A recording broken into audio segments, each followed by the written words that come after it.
Salamat pagi, beautiful people of the world.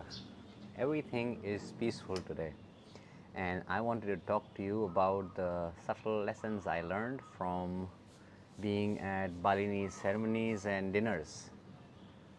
The first thing that I noticed was that it is an all inclusive event where families are not only coming together for ceremonies, upkaras, but also coming together to cook, to eat, to meet, to interact, and to be present for each other.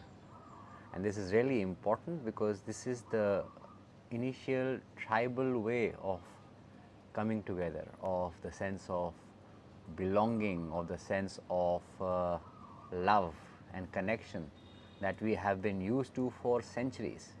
And because of this modern life of individuality, where there is a peak in financial and external health, there is also a decline in emotions and connections as man becomes more isolated. So, the first thing I learned from these beautiful ceremonies was that they are holistic events. They are not just about praying or doing a ceremony, but immersive experiences getting the entire family, the close knit family, and the extended family together. It was a beautiful experience, and I've had a few of them where I see the warmth with which you are welcomed. There is no projection, there is only presence for self and others.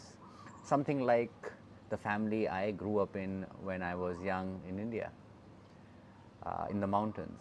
The mountain dwellers in India are similar to Balinese people in terms of not projecting too much, not wanting to display love, but being love, creating a space where automatically nervous systems are optimized because people feel this shared energy rather than uh, buying each other gifts or doing all these performances of love.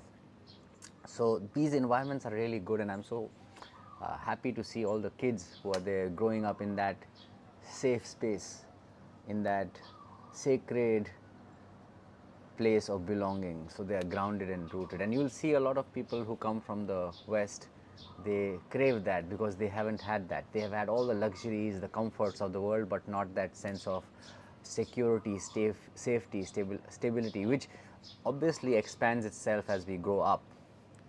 Thirdly, what I noticed was that it's a giving culture. You know, the whole aspect of ceremonies, and so many of them, is economically also a big factor of making money flow from one hand to the other.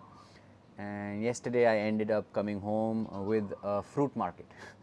So the family that I stay with, we went to a particular ceremony which is in the relatives, and when I was coming back, they just put all the fruits and local items in a bag and gave it to me, and now I have so much that I can't help but share it with someone else. And that is one very important aspect, that to make everyone feel like they are provided for in the small and the big ways, so that they have the spirit of sharing, giving with both hands.